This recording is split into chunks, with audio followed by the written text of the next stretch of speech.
우리 하나님께서는 일하실 때에 사람을 통해서 일하시는데 지극히 작은 것에 충성한 사람들을 쓰신 것을 보게 됩니다. 그래서 디모데후서 2장 2절 말씀을 보면 사역을 맡길 때에 충성된 사람들에게 부탁하라, 이런 말씀이 있습니다. 기독교 변정가인 C.S. 루이스가 이런 말을 했습니다. 세상은 나의 비전을 사라고, 세상은 나의 비전을 판다고 사방에서 난리입니다.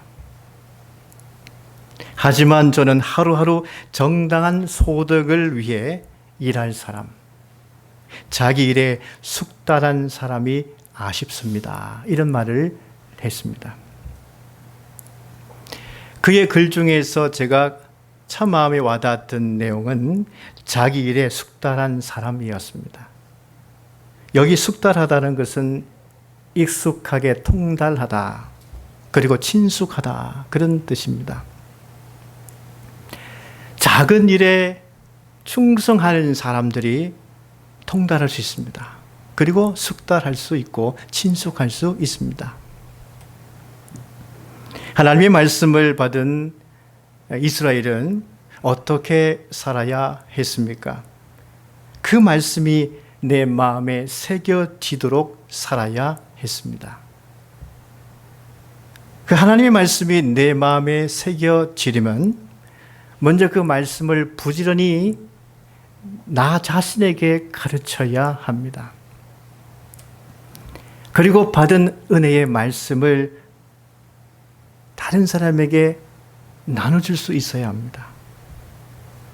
내 눈이 말씀을 떠나지 않도록 항상 하나님 말씀을 가까이 하도록 해야 합니다.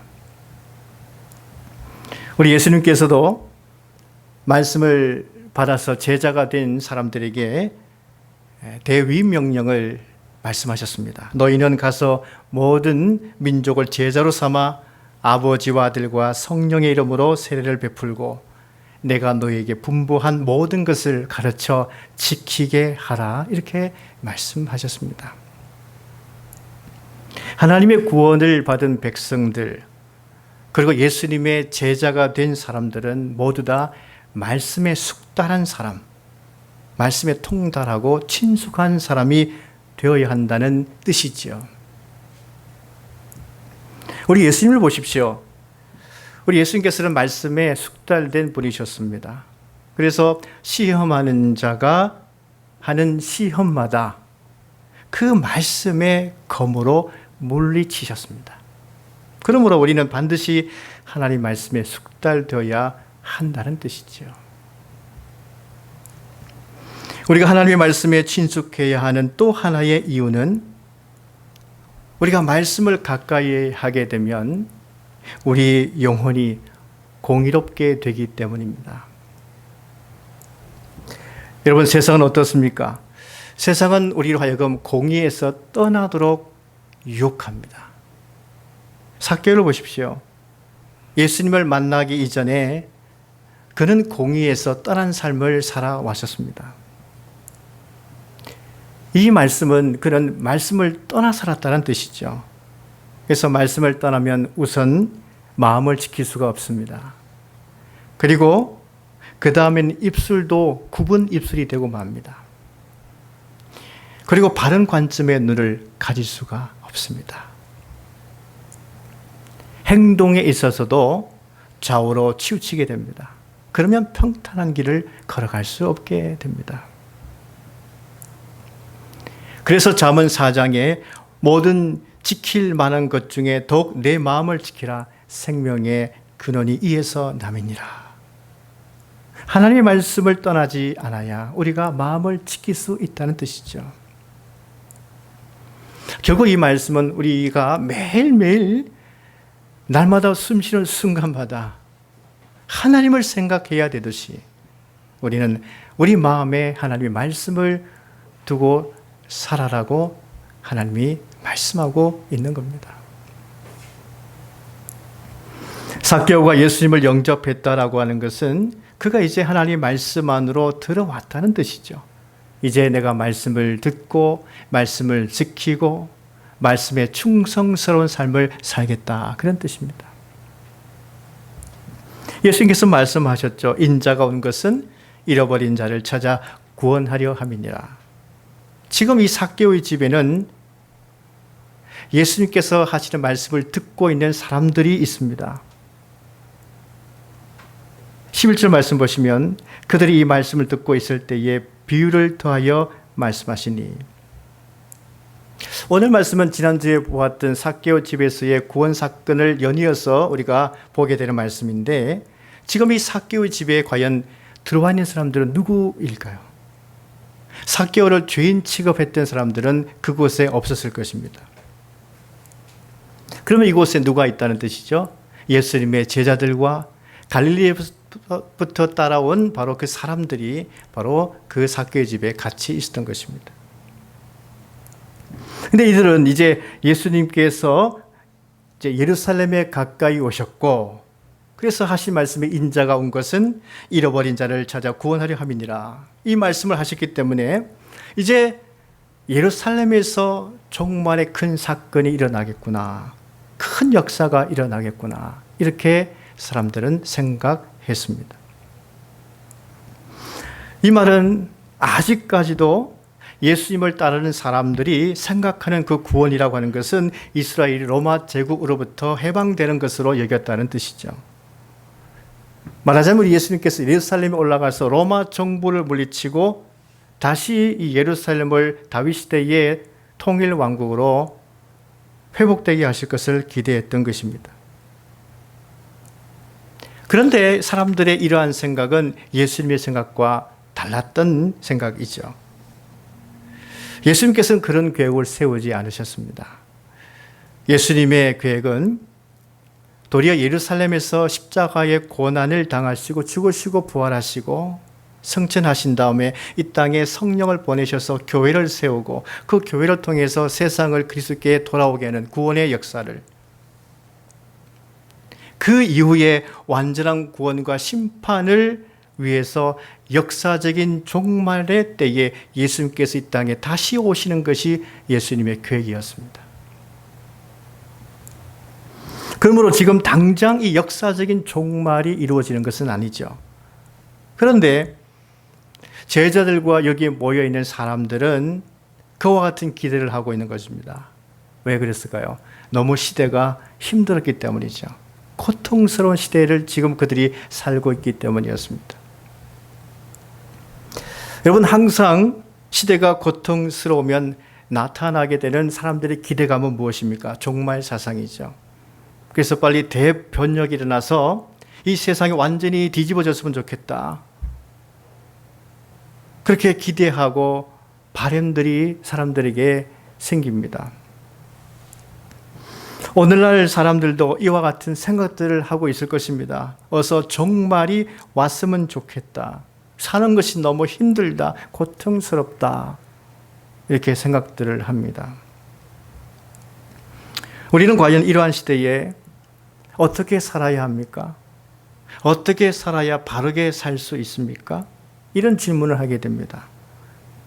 이런 때에 우리는 예수님께서 하신 말씀에 귀를 기울여야 하는 것이죠.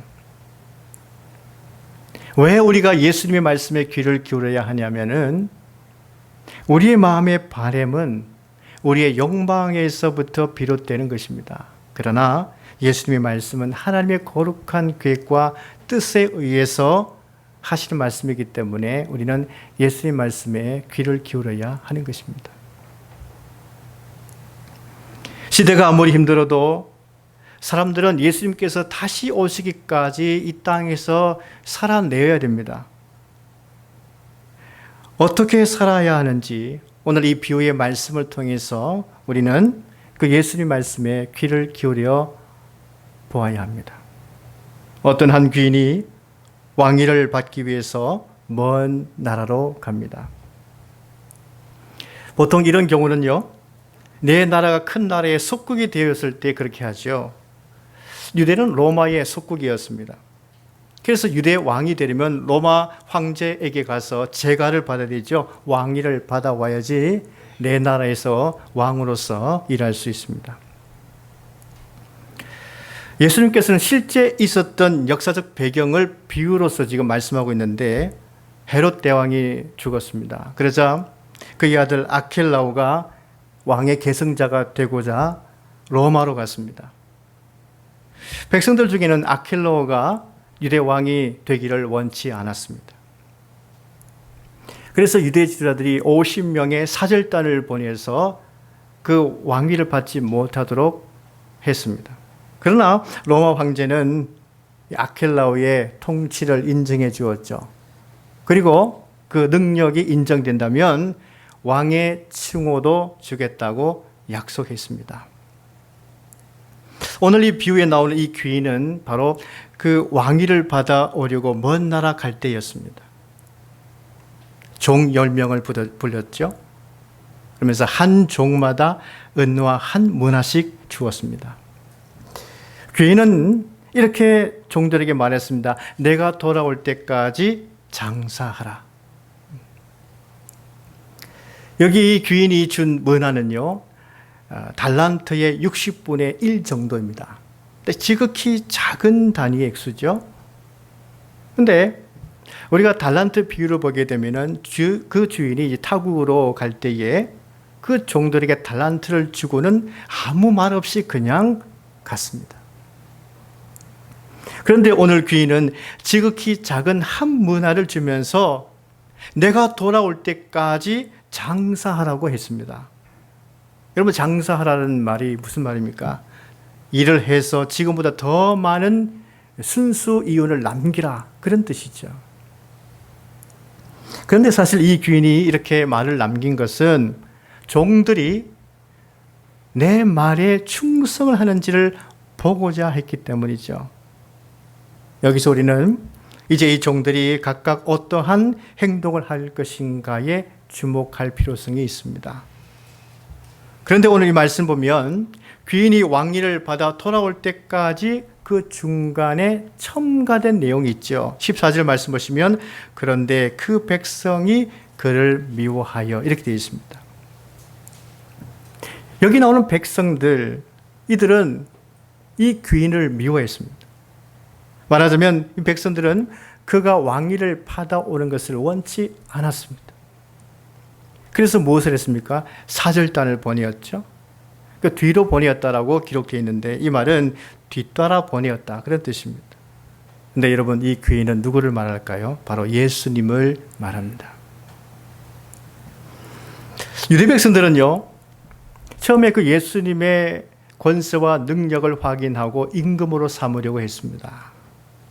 근데 우리 예수님께서 치료하시고 오병이어의 기적을 통해서 백성들을 먹이시고 여러 가지 기적과 이적을 나타내신 것은 내가 이스라엘을 해방시키러 온 사람이다 하는 사전, 그런 행동을 하신 것이 아닙니다. 유대 사람들을 긍휼히 여기셨기 때문이죠. 왜냐하면 그들은 목자 없는 길 잃은 양들처럼 살았기 때문이었습니다.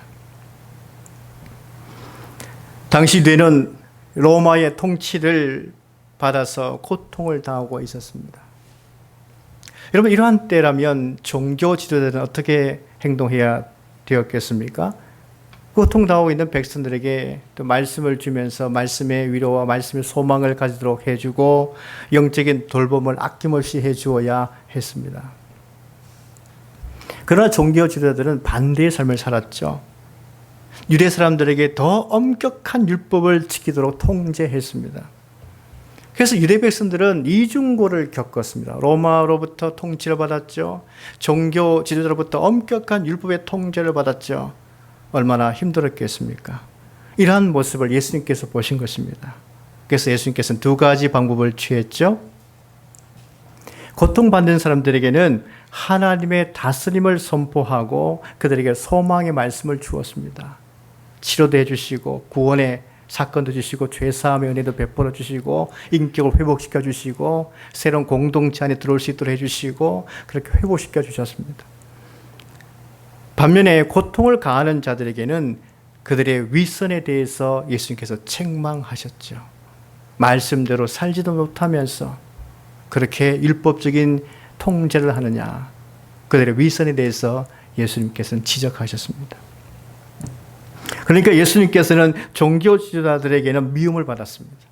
하지만 백성들에게는 존경과 사랑을 받았습니다. 그런데 우리 예수님께서 로마 법정에서 신문을 받게 되었습니다. 그런데 우리 예수님께서 신문 받으실 동안에 그 권세에 있던 예수님께서 무력하게 아무런 일도 하지 못하는 것이었습니다. 이런 모습을 종교 지도자들과 백성들이 함께 보게 되었습니다. 종교 지도자는 이때다 싶어서 백성들의 마음을 선동하기 시작합니다. 아니야 다를까 예수님께서 아무것도 하지 못하는 그 모습에 실망한 백성들이 이제 소망이 사라진 것을 알게 되고 예수님을 미워하기 시작했습니다. 그리고는 십자가로 예수님을 내몰아버렸습니다. 그러나 우리는 여기서 기억해야 하는 귀인의 말씀이 있습니다. 내가 돌아올 때까지죠. 내가 돌아올 때까지 장사하라. 이 말은 귀인은 반드시 왕위를 받아서 돌아온다는 뜻이죠. 예수님께서 역시 말씀하셨습니다. 예수님께서 제자들 앞에 십자가 수완에 대해서 말씀을 하시자 제자들이 많이 걱정했죠. 떠나지 말라고 붙들기도 했습니다. 그래서 우리 예수님께서 요한복음 14장에 뭐라고 말씀하십니까? 너희는 마음에 근심하지 말라. 하나님을 믿으니 또 나를 믿으라. 이렇게 말씀하시죠. 내가 너희를 떠나서 가는 이유는 너희를 위하여 거처를 예비하러 가느라. 거처가 다 준비되면 내가 너에게 다시 돌아와서 내가 있는 곳으로 너희를 데려가겠다. 이 말씀을 예수님이 하셨죠. 우리 예수님께서는 십자가 죽으신 다음에 부활하셔 제자들에게 돌아오셨습니다. 그런 다음에 40일 동안 하나님 나라 복음을 전파하시고 다시 하늘로 승천을 하시는데 제자들이 물끄러미 그 하늘만 쳐다보고 있었습니다. 그때 주의 천사들이 말씀을 받아서 전하죠.